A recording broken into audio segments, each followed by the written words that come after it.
Hello friends, welcome to my channel teachers lifestyle. কেমন আছো সবাই? আশা করছি সকলে ভালো আছো। আমিও আছি মোটামুটি। আসলে বাড়ির সবাইকে ছেড়ে এসেছি, তো তাই মনটা খুবই খারাপ, বসছে না বাড়ি, এখানে পুরো একা, তো মনটা ভালো লাগছে না। ওই আছি মোটামুটি। এই তোমরা ভাবছো তো ফার্স্টেই ব্লগটা কেন কচুরলতি দিয়ে শুরু হলো। তো সবাই জানো বাড়ি থেকে এসছি, তো এখানে না কচুরলতি পাওয়া যায় না। আর আমার হাজব্যান্ড কচুরলতি খেতে, কচুরলতি, কচুর শাক, কচুর যে কোনো ওই খেতে খুবই ভালোবাসে। তাই মা কি করেছে, ব্যাগ ভর্তি করে না কচুরলতি পাঠিয়ে দিয়েছে। দিয়ে আমি, আমার হাজব্যান্ড বলে একটু কচুরলতি বানাবে, বললাম আচ্ছা ঠিক আছে চলো কচুরলতি বানাই। তো কচুরলতি বানাই, তাই বানাবো বলে তাই ভাবলাম চলো তোমাদের সাথেও রেসিপিটা শেয়ার করি। তো কচুরলতি বানানোর জন্য ফার্স্টে কচুগুলোকে ছাড়িয়ে এরকম পিস পিস করে কেটে নিয়েছি। কেটে নেওয়ার পরে তোমরা তো দেখলেই চিংড়ি মাছটাকে অনেকটা বড় বড় ছিল বলে আমি না কী করেছি, চিংড়ি মাছটাকে একটু ছোট ছোট টুকরো টুকরো করে নিয়েছি। এখানে ছোট চিংড়ি মাছটা খুব কমই পাওয়া যায়, বড়টাই পাওয়া যায়। আর কচুরলতিটা আমার মনে হয় ছোট চিংড়ি মাছ দিয়ে বেশি ভালো লাগে। ও ভালো কথা, সাইডে না এই মুরগির ডাকটা আসছে, প্লিজ কিছু তোমরা মাইন্ড করো না। আমাদের বাড়ির সাইডে এই যে বাড়িটা, তারা মুরগি পোষে, তো এর জন্য তোমার ডাক আসছে, এই সাউন্ডটা আসছে। তো তারপরে কচুটাকে ভালো করে জল দিয়ে ধুয়ে নিয়ে কড়াইতে গরম জল, গ্যাসটা অন করে কড়াইতে জল দিয়ে এই কচুরলতিগুলোকে ঢেলে নুন দিয়ে একটুখানি ভাপ দিয়ে নেবো। ভাপ না, ভালো করে সেদ্ধ করেই আমি নিয়েছিলাম, একটু সেদ্ধ করে নিয়েছিলাম, সেদ্ধ করে জলটা ফেলে দিয়েছিলাম। কচু জিনিস তো, কচু জিনিসে একটু গলা কুটকুট করেই, তাই জন্য আমি ভাবলাম যে এরকম করেই একটু ভাপ দিয়ে করি, যে যাতে গলাটা না কুটকুট করে। দিয়ে এরকম করে তাই করলাম, মানে ভাপ দিয়ে নিলাম। ভাপ সেদ্ধ করতে বসিয়েছি। তারপরে ভাবলাম যে সেদ্ধ করতে বসিয়ে তাই এক কাজ করি, একটু মাছগুলোকে ম্যারিনেট করে নিই। তো চিংড়ি মাছটাকে একটুখানি নুন, একটু হলুদ আর একটুখানি সামান্য একটুখানি লঙ্কার গুঁড়ো দিয়ে ম্যারিনেট করে নিয়েছিলাম। জানো তো, আমরা জানি না কেন এখানের মাছটা একটু কেমন, আমার বেশ নাকে একটু গন্ধ আসে। আমাদের ওখানকার মাছ, চিংড়ি মাছও ওরকম জিনিসটা আসে না। তো তারপরে যাই হোক ম্যারিনেট করে রেখে দিয়ে আমাকে আমার বর বলছে যে হ্যাঁ একটু জল খাও, একটু জল খাও, কানের কাছে বেগর বেগর করে যাচ্ছে। তাই ভাবলাম চলো তাহলে একটু জল খেয়ে আসি। তো আমি ঘরে বটলটা রেখে এসেছিলাম, বটলটা আনতে গেছিলাম ঘরে, দিয়ে তাই ওটা ছিল ডিটক্স ওয়াটার, আর একটু কিউকাম্বার, একটুখানি লেমন আর চিয়া সিড আগের দিনকে রাতেরবেলা ভিজিয়ে জলটা করে মানে চিয়া সিডটা ভিজিয়ে রেখে পরে ওই জলটাই আমি পরের দিনকে কালকে মানে প্রত্যেক দিন সকাল থেকে বিকেল অবধি ওইটাই খাই। তারপরে ওটা খাওয়ার পরে চলো রান্নায় চলে এসেছি। আবার কড়াই সেদ্ধ হয়ে গেছে, কড়াইতে একটু বেশি করেই তেলটা দিলাম, কারণ কচুরলতিতে মা বলে দিয়েছিল, ফোন করেছিলাম মাকে, তো মা বলে দিয়েছিল যে একটু বেশি করে কচুতে নাকি তেল দিতে হয়।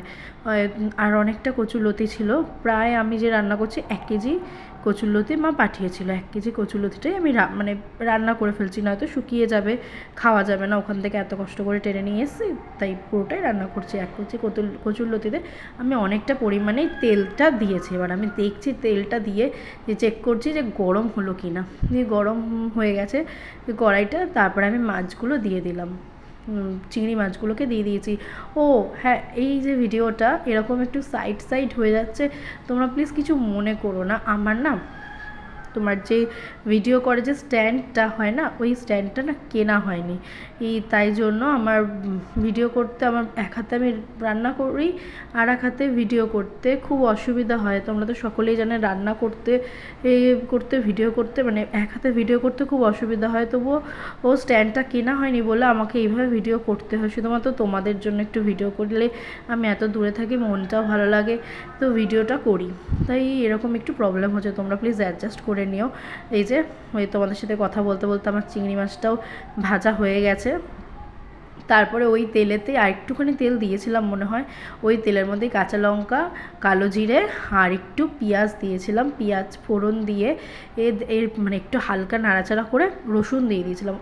একটা রসুন, প্রায় এখানে একটা গোটা আর অর্ধেক রসুন দিয়েছিলাম।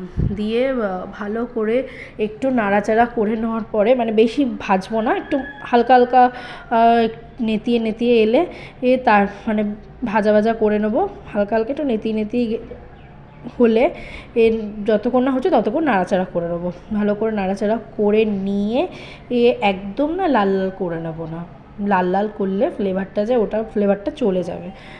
তো হালকা হালকা করে একটু নাড়াচাড়া করে নিয়ে দিয়ে আমি না সাইডে কোনো একটা কাজ করছিলাম, এর জন্য না ক্যামেরাটায় কোনো প্রবলেম হচ্ছিলো, যেন এরকম নড়াচড়া হচ্ছে।